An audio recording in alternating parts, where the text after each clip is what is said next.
네, 시작할게요. 거의 뭐 텐션이 어떻게 올려야 될지 모르겠네. 발표를 해야 돼서. 네, 제가 오늘 발표할 논문은 매드간이라고, 이게 이렇게 보면 되게 길잖아요. 하나하나 조금 글자를 보면은 MADGAN이 멀티베리어트, 다별량, 아노멀리 디텍션, 이상치 탐지를 하겠다는 거죠. 중간에 타임 시리즈가 빠져 있습니다. 네, 그래서 멀티베리어트 아노멀리 디텍션 for 타임 시리즈 데이터 어떻게 하겠냐?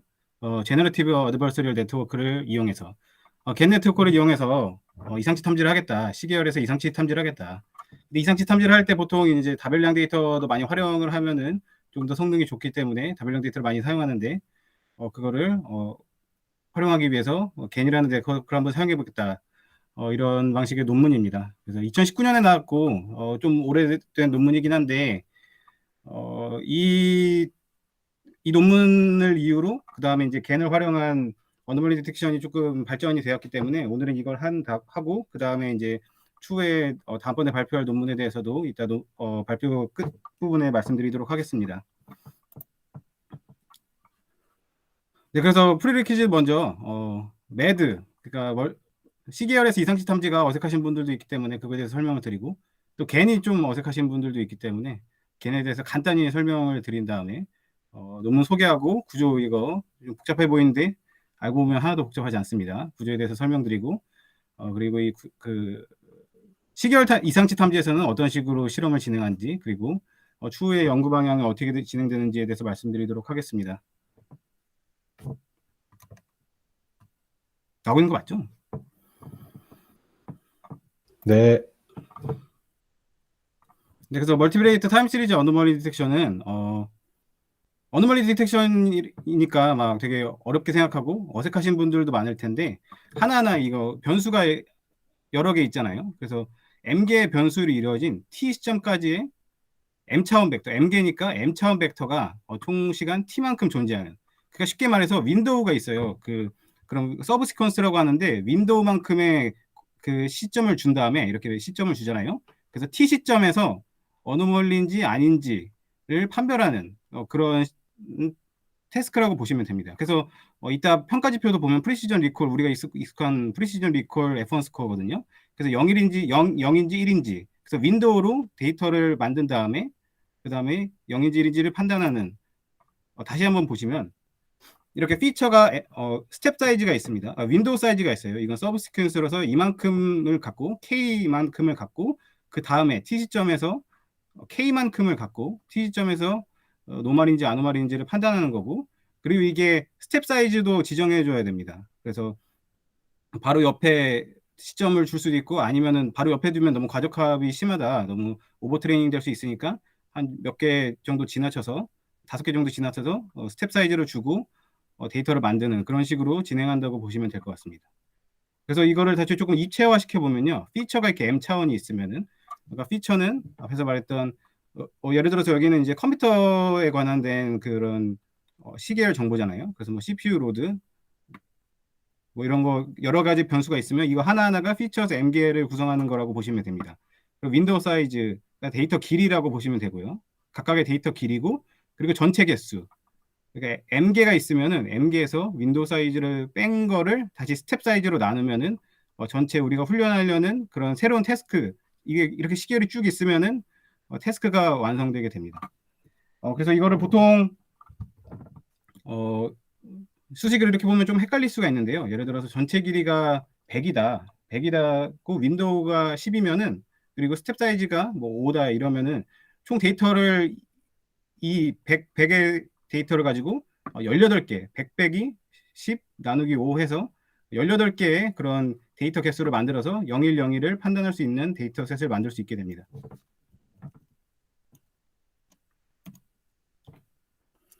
네, 그리고 걔는 다 아시겠지만 혹시나 이제 또 익숙치 않으신 분들을 위해서 설명을 드리면은, 걔네 목적은 와, 걔네 목적은 좀 복잡하게 되잖아요. 그러면 아무것도 없는 상태에서 레이턴트 벡터에서 새로운 여기선 이미지인데 우리가 만들 건 이제 시계열 데이터거든요. 그래서 생성자와 식별자가 서로 경쟁하듯이 데이터를 훈련을 해가지고 생성하는 모델을 만드는 겁니다. 그래서 예를 들어서 목표는 실제 데이터의 분포에 가장 가까운 데이터를 생성하는 거여서 이 제네레이터는 그 계속 학습을 시키면서 제네레이터가 있고 디스크리미네이터가 있습니다. 그럼 제네레이터는 이 랜덤한 그런 벡터에서 페이크 이미지를 계속 만들어내요. 페이크 이미지를 만들어내서 디스크리미네이터 이런 판별자가 이게 리얼 이미지인지 페이크 이미지인지 판단이 힘들게끔 하는 게 제네레이터의 역할이고 디스크리미네이터는 이런 이렇게 페이크 이미지인지 리얼 이미지인지 판단하는 역할. 이 과정을 통해서 이거를 조금 더 정교하게 설명을 드리면 랜덤한 Z로부터 제너레이터는 실제 데이터와 비슷한 데이터 분포. 그래서 그냥 만든다고 간단히 말씀드린데 제너레이터니까 분포를 만든다고 보시면 되고요. 그리고 디스크리미네이터로 속이는 거고 디스크리미네이터는 이게 그 제너레이터가 만든 이미지인지 아니면 원래 있던 이미지인지를 분별하는 겁니다. 그래서 그 걔네 모델링의 그 궁극적인 목표는 결국은 이게 다 수렴을 한다는 거거든요. 이게 제너레이터는 제너레이터대로 최적의 상태로 학습이 되고 디스크리미네이터는 디스크리미네이터로 최적의 학습이 되었을 때 이런 최대한 비슷한 이미지가 만들어진다는 것이 걔네 아이디어입니다. 근데 이거 걔네 아이디어와 저희가 쓸 아노멀리 디텍션에서 걔네 아이디어를 조금 구분을 해야 되는 게요. 걔는 이게 새로운 것을 생성하는 게 목표라면은 아노멀리 디텍션에서의 걔는 아노멀리 디텍션이 목표이기 때문에 그걸 조금 비교를 해주셨으면 좋겠고 조금 이따가 설명을 드리면서 다시 말씀드리도록 하겠습니다. 네. 저 질문 드려도 돼요? 네. 그 앞에 시계열 데이터 만드는 부분에서 제가 이해를 잘 못했는데 이게 오버랩이 안 되는 건가요? 오버랩 하셔도 됩니다. 그럼 더 많이 만들 수 있는 거죠? 네, 스텝 사이즈를 어떻게 조절하느냐에 따라서 그거는 만드는 사람의 역량에 따라서 달려 있습니다. 시계열 데이터가 항상 그렇듯이. 그러니까 이 윈도우 사이즈가 인풋 쉐입이 되는 건가요? 아니면 윈도우 사이즈에서 스텝 사이즈가 인풋이 되고 윈도우 사이즈의 제일 마지막 스텝이 Y가 되는 건가요? 스텝 사이즈는 그 개수를 조절하는 것이라고 보시면 되고요. 윈도우 사이즈랑 마지막에 피처가 마지막으로 들어간다고 생각하시면 됩니다. 시계열에서요. 윈도우 사이즈가 그 시점의 개수입니다. 시점의 개수. 아, 네네. 그러니까 네네. 그게 인풋에 들어가는, 그러니까 쉽게 말하면 랭스라고 보면 되나요? 네네네. 그렇습니다. 그럼 스텝 사이즈는 뭐죠? 제가 이해를 잘 못해서. 스텝 사이즈는 글씨를 그러니까 블럭 단위로 만드는 건데요. 그러니까 그럼 스텝 사이즈가 작을수록 오버랩이 많이 되는 거죠, 데이터 간에. 네, 그래서 데이터를 많이 만들 수 있죠. 근데 데이터를 많이 만들 수 예. 있는 대신 또 이제 너무 과적합이 일어날 수도 있는 거죠. 별로 의미가 없는 학습이 될 수도 있는. 예, 이해했습니다. 감사합니다. 되게 간단한 개념인 것 같은데 헷갈립니다. 저도 이게 계속 헷갈려서. 혹시 이런 거 되게 많으니까요. 겐도 계속 헷갈립니다. 볼 때마다 헷갈리는 개념이라서 중간중간에 질문을 주시면 감사하겠습니다. 네, 그래서 논문 개요를 하면은 이제 뭐 사이버 피지컬 시스템이라 해서 사이버 물리 시스템이라는 것이 있습니다. 그러면 이제 이런 시계열 같은 데이터를 수집하고 그리고 컴퓨터의 컴퓨팅 상에서 물리적 현실 세계에서 수집한 데이터를 컴퓨팅 세계에서 분석하여 뭐 현실 세계를 제어하는 그런 시그널 시스템이라고 보시면 되는데요. 여기서 이상치 탐지는 이전 상태와 비교해 봤을 때 확연히 다른 상태를 적발하는 것이라고 볼 수 있습니다. 근데 항상 얘기했듯이 이제 이런 이상치 탐지를 하려고 보면 항상 라벨 데이터가 굉장히 부족합니다. 뭐 많게는 3%, 그러니까 많게는 3%, 뭐 적게는 뭐 0.1%, 0.01%도 되어 있기 때문에 보통은 이제 언슈퍼바이즈드 방법론을 사용하고요. 그리고 이제 기존 그 통계적 스태티스컬 프로세스 컨트롤에서는 이제 다별량을 다루기 힘듭니다. 보통 EWMA는 뭐 지수 평균 그런 지수 이동 평균 뭐 이런 방법론인데요. 보통은 이제 그 시계열 같은 타겟 변수만 그대로 사용합니다. 그래서 다른 변수들을 사용하기가 굉장히 힘들고 타겟 변수끼리 변수를 만들어서 그 이후에 이동 평균을 그런 만들어가는 식이기 때문에 다별량을 다루기 굉장히 힘들다는 그런 특징이 있고, 그리고 이제 기존 리니어 기반의 언슈퍼바이스드 방법론, 뭐 PCA 같은 경우는 템포럴 디펜던시가 큰 시계열 데이터에 좀 부족하다고 말씀드릴 수 있습니다. 그래서 이것을 조금 어떻게 하면 템포럴 디펜던시, 시점 간의 그런 구조상에서 좀 템포럴을 살리는 구조를 어떻게 하면 살릴 수 있을까 하면은 우리가 많이 보는 LSTM 구조를 여기서 사용하겠다는 그런 아이디어가 나온 거죠. 그리고 고전적인 스레시홀드 기반 방법론은 매우 다이너믹한 시스템 상황상 부적절하다. 이게 뭐냐면요, 이게 고전적인 스레시홀드는 그냥 일정 수준에서 뭐 예를 들어 뭐 10을 넘기면은 이상치다라고 판단하는 것은 다이나믹 상황이 되게 많을 수 있는데 너무 제한적이고 그리고 부적절하다는 거죠. 그래서 어떤 정보가 올지 모르는데 일단 고정되게 정해놓은 스레시홀드를 고정되게 정해놓는 것은 조금 부적절하다. 그래서 한번 제너레이터와 디스크리미네이터를 활용한 새로운 아노멀리 스코어를 제안하자는 것이 논문의 개요입니다. 다시 한번 설명을 드리면요. 그래서 아노멀리 데이터를 분류하는 언슈퍼바이스드 메소드는요, 대부분이 이제 주류라고 설명을 드린 적이 한 7주 전에 있을 겁니다. 그래서 다 까먹으셨겠지만 그 보통 아노멀리 데이터에서는 언슈퍼바이스드가 주류지만 뭐 태블러 데이터에서는 좀 잘 안 맞는다 이런 말씀을 드린 적이 있는데, 다시 한번 이게 설명을 드리면 정상 비정상에 대한 라벨에 대해서는 상정을 하지 않고, 그러니까 어차피 0.3, 뭐 3% 이렇게 아노멀리가 너무 적으면은 이런 거를 따로 두지 않고 그냥 대부분이 정상일 것이라는 가정을 하에 정상 데이터만 갖고 학습을 시키는 거죠. 그래서 정상 데이터만 갖고 학습을 시키고 이상치가 들어오면은 이게 학습된 거와 다르다. 그러면 이상치가 들어오면 학습된 거와 다르니까 이거는 우리가 학습하던 게 아닌데 하고 이상치로 판단하는 그런 방식이라고 보시면 됩니다. 그래서 예를 들어서 이 오토 인커더 방식을 보시면 이해하기가 조금 쉬운데요. 그래서 정상 데이터를 최대한 학습시킵니다. 그리고 잠재 차원에 이렇게 정보를 머금고 있다가 이걸 복원시켰을 때 이게 잘 학습되어 있으면은, 이 잠재 벡터가 잘 학습되어 있으면은 정상 벡터가 들어오면은 정상 데이터를 잘 복원할 거죠. 근데 만약에 이게 이상치가 들어오면은 잘 복원하지 못하니까 이게 만들어낸 데이터와 그리고 원래 있던 만들어낸 데이터와 그리고 원래 있던 데이터의 차이가 크니까 이상치라고 판단하는 이런 방법론이 언슈퍼바이즈드 메소드라고 보시면 됩니다. 그래서 이걸 리컨스트럭션 에러라고 오토인커더 방식에서 쓰는데요. 그래서 LSTM 기반으로 도출한 새로운 인풋의 리컨스트럭션 에러가 스레시홀드를 초과하면 이상치로 판단하는 것이 이런 언슈퍼바이즈드 메소드라고 보시면 됩니다. 참고로 뭐 이런 이상치 탐지는 세 번째 언슈퍼바이즈드 메소드도 있는데요. 보통 이제 뭐 PCA 기반이고 뭐 KNN 기반이고 이런 것도 있습니다. PCA는 뭐 차원 축소 복원, 아이디어는 비슷한데 리니어 방식이다 보니까 뭐 데이터가 높은 상관관계 그리고 정규 분포를 따라야 한다는 그런 조건들이 굉장히 많습니다. 그리고 이런 언슈퍼바이즈드 메소드의 방법에는 뭐 KNN 방법도 있습니다. 그래서 뭐 KNN이 보통 이제 이유까지의 거리를 판단하는 그런 방법론인데요. 뭐 거리가 너무 지나치게 크다. 거리가 왜 이렇게 크지? 얘는 아웃라이어 아니야? 해서 어노멀리를 판단하는 그런 방법론도 있습니다. KNN은 그 모델을 생성할 필요가 없는데 대신 모델을 생성하지 않아야 되기 때문에 사전 정보가 굉장히 많이 필요하다는 그런 원래 KNN의 그런 단점도 언슈퍼바이스 방법에서 그런 단점이라고 말씀드릴 수 있습니다. 네, 그래서 그 매듭에 대해서 얼개를 간단히 설명드리도록 하겠습니다. 이게 얼개 한번 나오고요. 그리고 중간에 또 상세히 아키텍처를 보는 그런 단계도 있습니다. 그래서 만약에 이해가 안 되시면 조금 뭐 그때그때 말씀을 해주셔도 좋고 한번 뒤에 이제 자세히 설명드리는 부분도 있으니까요. 예, 뭐 포스텝으로 다시 한번 설명드리기도 하니까요. 그때 보고 또 질문을 주시면 좋을 것 같습니다. 그래서 얼개 매듭에는 크게 투스텝으로 이루어집니다.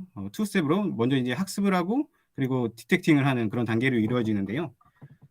처음으로는 이제 정상 데이터만 사용하는 것이 특징이라고 할 수 있습니다. 그래서 LSTM 구조의 제네레이터와 디스크리미네이터를 학습해 정상 데이터의 분포를 최대한 학습하도록 합니다. 그래서 여기서의 제네레이터의 목적 함수는 이런 잠재 차원을 그냥 잠재 차원이 설명을 안 드렸는데요. 그냥 랜덤한 데이터라고 보시면 됩니다. 랜덤한 데이터를 주고 계속 학습을 시켰을 때 디스크리미네이터를 최대한 속이도록 학습을 하고 디스크리미네이터는 잠재 차원으로부터 이제 제네레이터가 만든 데이터는 abnormal 그리고 원래 데이터는 normal로 판단하도록 학습을 하는 겁니다. 그래서 학습은 예를 들어 제네레이터가 좀 이해가 안 되시는 부분이 뭐냐면은 그 학습을 시키고 다시 뒤에서 설명드릴게요. 그래서 학습을 이렇게 시킨 다음에 일단 그 잠재 벡터를 새로운 인풋에 옵티멀 레이턴스 그러니까 최적의 상태로 만듭니다. 그러면 최적의 상태가 최대한 노멀 데이터를 비슷하게끔 잘 생성할 것 같은 잠재 벡터를 만든 다음에 그래서 잠재 벡터를 기반으로 생성한 리컨스트럭션 에러와 그리고 인풋에 대한 디스크리미네이션 로스의 가중합이 특정 스레시홀드를 초과하면 이상치로 탐지하는 그런 아노말리 디텍션 방법이라고 보시면 됩니다. 다시 설명드리면 첫 번째 처음 들으면 굉장히 이해가 안 되실 수 있는데요. 지금 굉장히 잘 학습되어 있는 상태라고 생각해 봅시다. 제네레이터는 노멀 데이터를 잘 만들 거고 디스크리미네이터는 잘 구분을 노멀 데이터로 학습을 했기 때문에 잘 구분을 할 겁니다. 그럼 이런 상태에서 아노말리 데이터가 만약에 들어왔다 치면은 이런 제네레이터는 그동안 노멀 데이터를 생성하도록 학습했으니까 잘 못 만든 노멀 데이터를 만들 겁니다. 그러면 기존의 아노멀리 데이터와 분포가 다를 거잖아요. 그러면은 이 차이가 크기 때문에 리컨스트럭션 에러가 로스가 높아지는 거고 또 디스크리미네이터는 또 그동안은 노멀 데이터를 가지고 분류하게끔 학습을 시켰는데 아노말리가 들어오면은 이런 또 디스크리미네이션 로스가 높아지는 그래서 결국에는 만약 이상치가 조금 더 다른 노이즈가 큰 데이터가 들어오면은 아노말리 스코어가 높아지는 그런 방법론이라고 보시면 됩니다.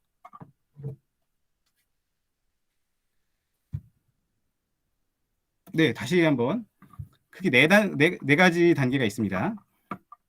그래서 입력 데이터를 어떻게 구성할까, 그리고 개인 모델을 어떻게 학습시킬까, 그리고 아노멀리 디텍터를 어떻게 만들까, 그리고 이 스코어가 나온 것을 어떻게 판단할까, 이게 네 가지 스텝에 거쳐서 다시 설명드리도록 하겠습니다. 네, 그래서 아까 말씀드린 것처럼 똑같이 이제 윈도우 사이즈와 윈도우 스텝이 아니죠. 스텝 사이즈에 따라서 이제 인풋 데이터를 구성합니다. 그래서 M은 그 논문에서는 서브 시퀀스라고 해서 그냥 데이터의 태스크에서 데이터의 개수라고 보시면 됩니다. 학습을 시킬 때 모두 노멀 데이터만으로 갖고 입력을 시킨다는 것이 특징이라고 할 수 있습니다. 그래서 윈도우 사이즈가 이렇게 랭스가 있고 피처가 n개로 뻗어나가고 데이터의 개수는 전체 기간에서 윈도우를 빼고 스텝으로 나눠준 그래서 아까 말씀 주신 것처럼 스텝 사이즈로 이렇게 거쳐가는 겁니다. 윈도우에서 스텝이 만약에 이만큼이면 그 다음 데이터 여기서 시작을 하면은 그 다음 데이터는 여기서부터 시작을 하도록 이 시점부터 시작을 하도록 해서 이 사이 공간에 조금 여유를 주는 거죠.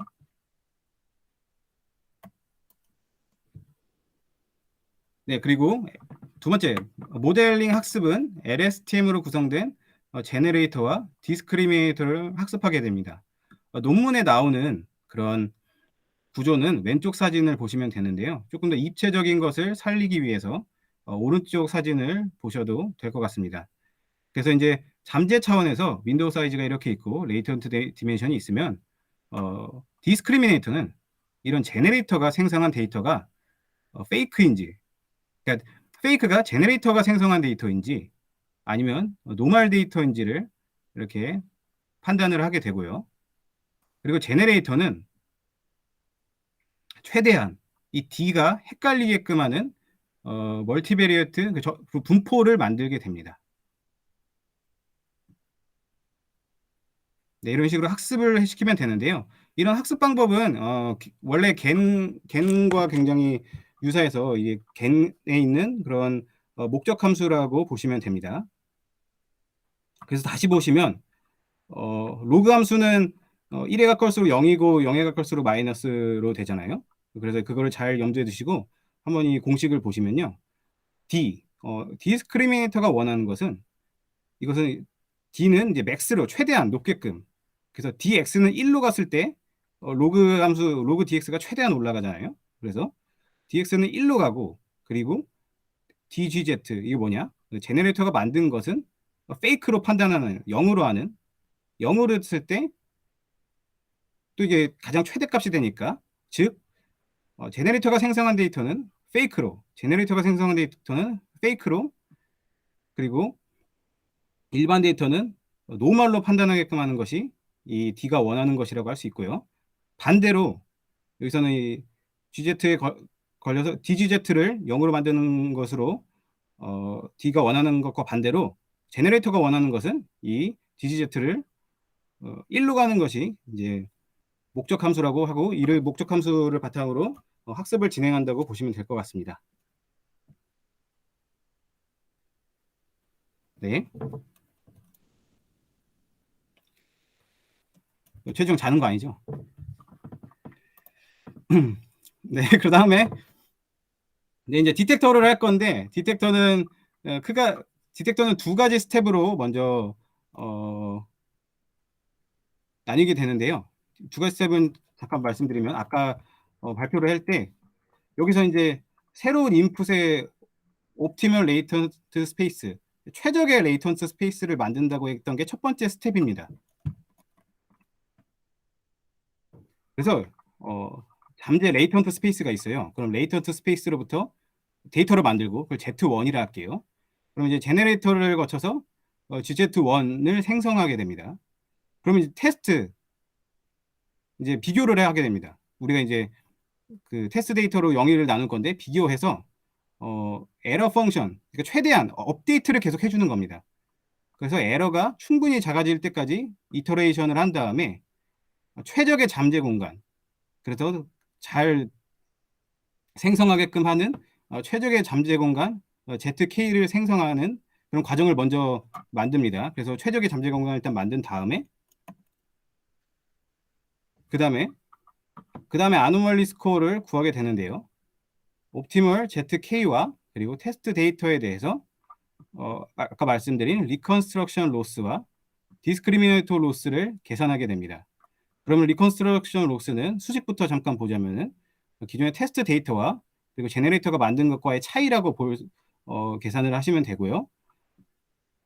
디스크리미네이터 로스는 이런 디스크리미네이터가 테스트를 거쳤을 때 0인지 1인지에 대해서 로스 값을 디스크리미네이션 로스라고 보시면 됩니다.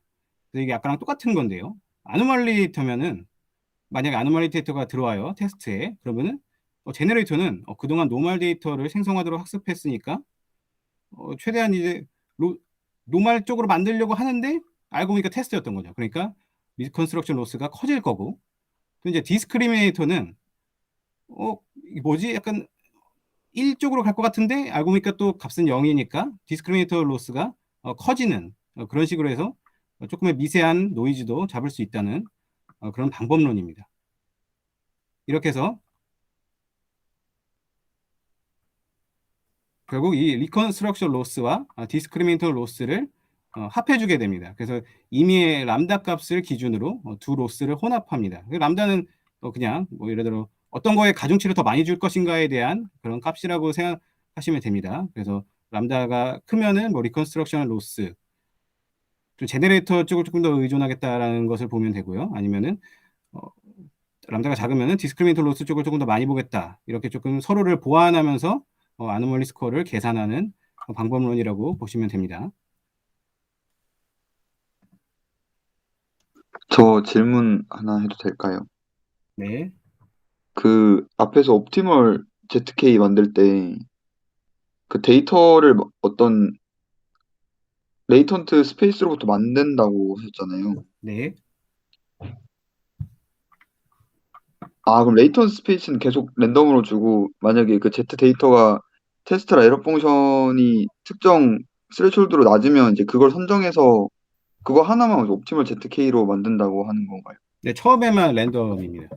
그 다음에는 업데이트를 계속 시키는 겁니다. 네, 그럼 그 다음에 쓰는 Z 같은 경우는 한 개만 쓰는 건가요? 아니면 여러 후보군을 만드는 건가요? 최적의 한 개를 만드는 겁니다. 네네네. 네, 감사합니다. 그래서 이걸 딱 구분해서 아예 하나라고 생각하시지 마시고 처음에 그 수도 코드를 보시면 어,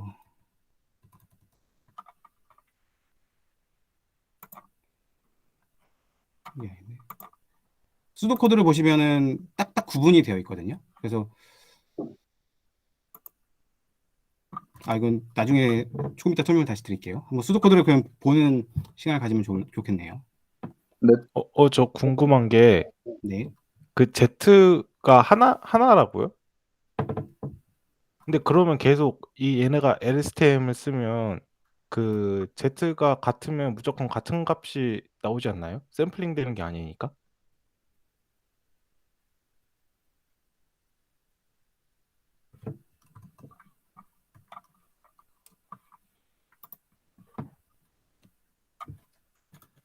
보이시나요? 네, 보입니다. 그래서 먼저 그 위에서는 학습을 시키는 거고요. 학습을 시킨 다음에 그 다음에 이런 그 로스, 리컨스트럭션 로스랑 디스크리미네이터 로스를 구하기 전에 한번 매핑해서 테스트 데이터를 최적의 상태로 만드는 그런 과정이 있거든요.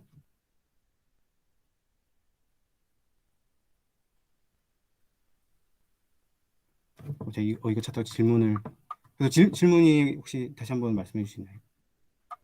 사실 제가 원래 물어버렸던 건 이건 아닌데 진환이가 아까 질문했던 거에 약간 좀 이어서 먼저 하자면 네. ZK가 그냥 하나의 벡터인 건지 아니면은 어떤 매트릭스 형태로 돼 있어서 하나의 뭐 파퓰레이션을 의미하는 건지 그게 일단 궁금합니다. 하나의 벡터는 아닙니다. 그러니까 그런 네네. 네네네 여기서 보는 것처럼 이런 식의 상태인데 최적인 그런 상태입니다. 디멘션이 이렇게 쭉 나와 있고. 네. 그리고 네. 제가 궁금한 건 저 테스트로 Z를 학습시키는 게 과연 정당한 걸까요? 약간 그 뭐지?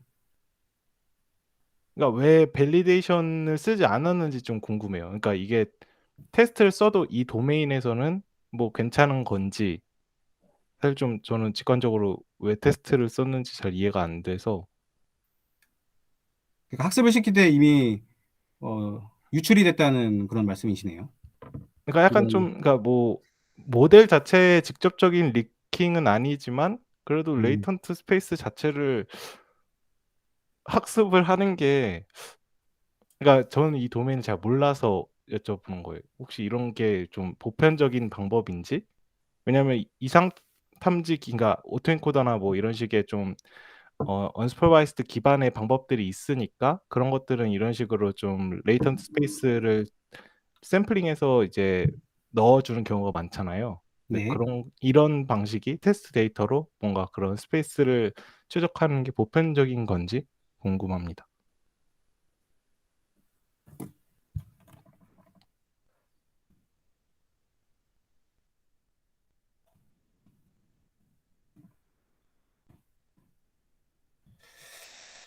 당장 설명할 수 있는 단계가 이게 처음 아이디어가 매드겐에서 아마 나온 거고요. 그 다음에 이것들을 보완하고 발표하는 논문들에 대해서는 조금 뒤에 발전이 돼 있어서 제가 그것들은 아직 못 읽었거든요. 그래서 그걸 읽으면은 그때 다시 조금 더 찾아보고 말씀을 드려도 될까요?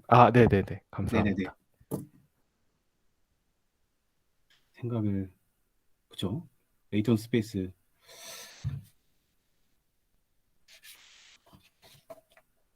이게 왜냐면은 그 노멀 데이터를 학습한다는 제가 생각했던 거는 이제 노멀 데이터를 최대한 학습을 시키기 때문에 제너레이터와 디스크리미네이터를 그 방향으로 이끌려면은 최적의 상태로 만든다고 저는 생각을 했었거든요. 근데 말씀해 주신 거에 대해서는 찾아서 추후에 다시 한번 부가 자료를 드리도록 하겠습니다. 감사합니다. 예. 네, 그래서 여기까지 나왔고. 자, 근데 여기서 한 가지 짚고 넘어가야 될 게, 자, 우리가 그 시점마다 여기 보시면 시점마다 아노말리인지 그리고 노말인지 판단을 해야 된단 말이에요. 근데 이게 중첩이 되어 있는 경우가 있습니다. 그래서 입력 데이터마다 계산된 아노멀리 스코어의 시점은 이게 스텝 사이즈별로 이제 윈도우를 나누어서 구성이 되어 있기 때문에 시점이 중복돼 있어서 중복된 시점에 대해 카운팅을 해줘야 됩니다. 그래서 몇 시점을 딱 받았을 때 여기 이 시점에서는 두 번이 겹친다. 그러면은 이 그 카운팅만큼 아노멀리 스코어를 나눠줘야 됩니다. 이 시점별로. 네, 그래서 시점별로 딱 판단이 됐을 때 이 시점에서는 뭐 스코어가 어느 정도 되는지를 합을 구하고 어느 정도 스레시홀드가 사전에 정한 값이 넘으면은 아노멀리로 판단하거나 아니면 그렇지 않거나 그래서 조금 더 이 스코어를 통해서 아예 그냥 너무 평면적인 고전적인 방법과는 좀 차별화를 두는 그런 방법론이라고 할 수 있습니다. 네, 익스페리먼트에 대해서 단지 똑같은 말입니다. 거의 끝났어요. 네, 그래서 훈련을 어떻게 시켰냐면 스텝 사이즈는 보통 10으로 줬고요. 네, 논문에서는 10으로 줬고 윈도우 사이즈는 30부터 뭐 60, 90 이렇게 30 단위로 넓혀갔다고 합니다. 그래서 레이턴트 디미니션은 15를 줬고 평가 지표는 우리가 항상 많이 한 프리시전 리콜 F1 스코어라고 를 통해서 0일 0일을 어차피 구분하는 거니까요. 그래서 이것들을 통해서 평가를 했습니다. 간단히 그냥 원래 시간이 별로 안 걸릴 줄 알고 이것도 넣었는데요. 리콜에 대해서 설명을 드리면 실제 트루값, 참값, 그러니까 이상치값 중에서 모델이 얼마나 목표 타겟을 맞추느냐. 그러니까 여기서는 실제 이상치 중에서 모델이 얼마나 이상치를 맞추느냐가 리콜. 그러니까 뭐 저는 뭐 실제 이렇게 외우거든요. 그래서 하나 외우면 나머지는 그냥 그대로 따라오니까 조금 괜찮지 않을까. 그래서 맨날 헷갈리는 거를 좀 짚고 가자는 의미에서 말씀드렸습니다.